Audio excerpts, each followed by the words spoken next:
Hey everyone, welcome. We're reading Martin Heidegger's Metaphysics. He was a very important German philosopher. And my logic professor, who was one of my favorites, really enjoyed him. So we're going to read him, even more about him. Okay, we're on his paragraph that's numbered 103, page 150.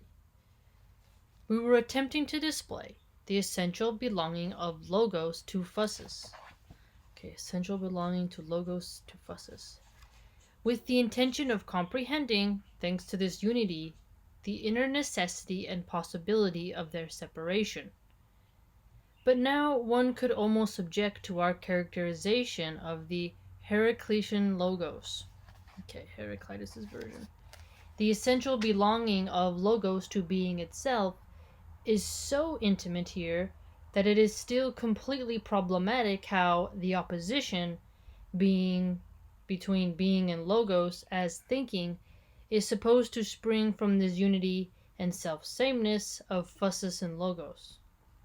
Okay, so being and logos as related to thinking, they actually spring from unity and self-sameness, just like phusis and logos. Okay. Certainly that is a question, the question that we absolutely do not want to make too easy for ourselves. Heidegger, you ain't making it easy for us, okay? Although the temptation to do so is very great. But for now, we may say only that if this unity of phusis and logos is so original, then the separation must also be correspondingly original. If this separation between being and thinking is also different in kind and different in orientation from the previous separations, then this disjunction of the one from the other must also have a different character. Therefore, just as we have endeavored to keep our interpretation of logos at a remove from all later falsifications, and to grasp it on the basis of the essence of phusis. Okay. Wait, so let's check this out. What he's saying. So, his interpretation of logos, the Heraclitean, he's contending, and then the essence of phusis. Okay, we must also attempt to understand this happening of this disjunction of phusis and logos in a purely Greek way. That is, once again, on the basis of phusis and logos. For in view of the question about disjunction and the opposition of phusis and logos, being and thinking, so we got the categories, remember? Being and thinking, phusis and logos. Danger of modern misinterpretation than the interpretation of the unity of phusis and logos. How so? When we determine how being and thinking stand opposed to each other, we are working with a well-worn schema. Being is the objective, the object. Okay, being is objective, and not only is it objective, but it is the object. Thinking is subjective, the subject. I see what you did there. Okay, so being is objective, and it's an object. It's X out of us. Thinking, though, is within us, and because of that makes it subjective, and it's based on the subject. The relation of thinking to being is that of subject to object. Okay. Yeah, okay. So how is thinking related to being? Well, the being is objective, thinking is subjective, so being is objective and thinking subjective again, like we just said. Got it, okay. That's how they're related. So sort of codependent, no, one coming from the other, right? The Greeks, so one believes, still thought of this relation in an altogether primitive way, for at the very inception of philosophy, they were not yet sufficiently schooled in epistemology. I mean, is anyone ever sufficiently schooled in epistemology? One then finds nothing that demands meditation in being, and thinking standing opposed to each other.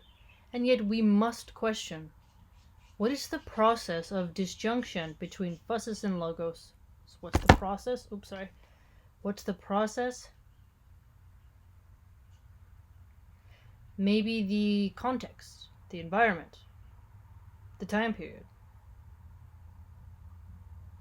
A process that follows essential laws. It's going to go into physical laws. In order to make this process visible, we must comprehend the unity and the belonging together of logos and phusis still more sharply than before. We will attempt to do so now in connection with Parmenides. Okay, now we're going to go into Parmenides. We do so deliberately, for the usual opinion holds that the doctrine of logos, however one may wish to interpret it, is peculiarity of the philosophy of Heraclitus. So we got Parmenides and Heraclitus. Parmenides shares Heraclitus' standpoint. And where else should these two Greek thinkers, the founders of all thinking, founders, stand? I mean, Thales would be like, am I a joke to you? Stand if not in the being of beings. For Parmenides, to being is the hen exoneches. It's a German word, I think.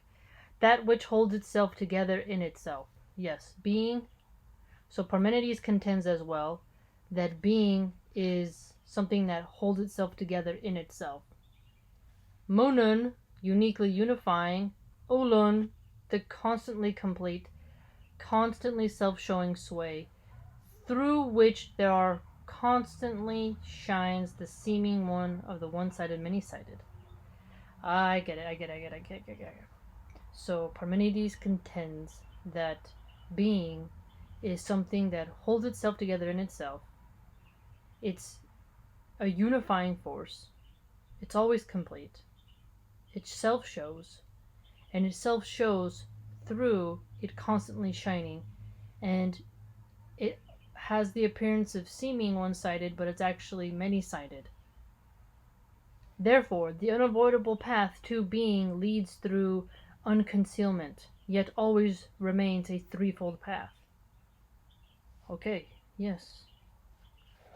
So, being is on an unavoidable path. The path that being is on and expresses itself through and basically shines is that of unconcealment, and that path is a threefold path. Okay, I'm following. But where does Parmenides talk about logos? Not to mention what we are now seeking, the disjunction of being and logos. If we find anything at all in Parmenides in this regard, then what we find, so it seems, is the very opposite of a disjunction. I mean, yeah, kinda, sorta, right? Because it's many-sided, threefold path. Is the path separate or is it united? But it's a unifying force in a threefold path. A statement has been handed down to us that Parmenides expresses in two formulations. Okay, so Parmenides got two formulations for us. And that fragment 540 formulates as follows. Tugar otu noen estin te kai anai. Translated roughly, and in the way that has long been customary, this says, but thinking and being are the same. I think, therefore I am. Descartes said that. Your thoughts become you, but some people say your thoughts are not you, but your thoughts represent an aspect of you. But not really who you are, though, because a being is always in beingness. But being, I don't know, let's see. The misinterpretation of this much-cited statement is just as un-Greek as the falsification of Heraclitus' doctrine of logos. Oh, okay. One understands knowing, which is spelled Noein, as thinking, and thinking as an activity of the subject. Yeah, kind of like what Immanuel Kant says, right? The subject's thinking determines what being is. Yes, I was going on that path, exactly.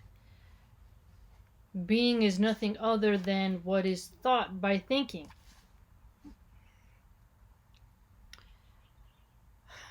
Being is, he said it was objective, though. It's not subjective. So being, the capital B being, I don't know, Heidegger. It seems like you switched your position right there. Now, because thinking remains a subject activity. Yes, it does. and thinking and being are supposed to be the same according to Parmenides. Everything becomes subjective. Okay, so we are going Parmenides' point now. There are no beings in themselves. Whew, that's a tight statement. How do we know that? But such a doctrine, so the story goes, can be found in Kant. I knew it! And in German idealism. Ah, yeah. Parmenides already basically anticipated their doctrines. He is even praised for this progressive achievements, particularly in comparison to Aristotle, a later Greek thinker. Aristotle, in contrast to Plato's idealism, propounded a realism and serves as the precursor of the Middle Ages. Yes, Plato's idealism versus Aristotle's realism. Yes, Plato pointed to the forms, Aristotle pointed to the earth. Yes, love this book.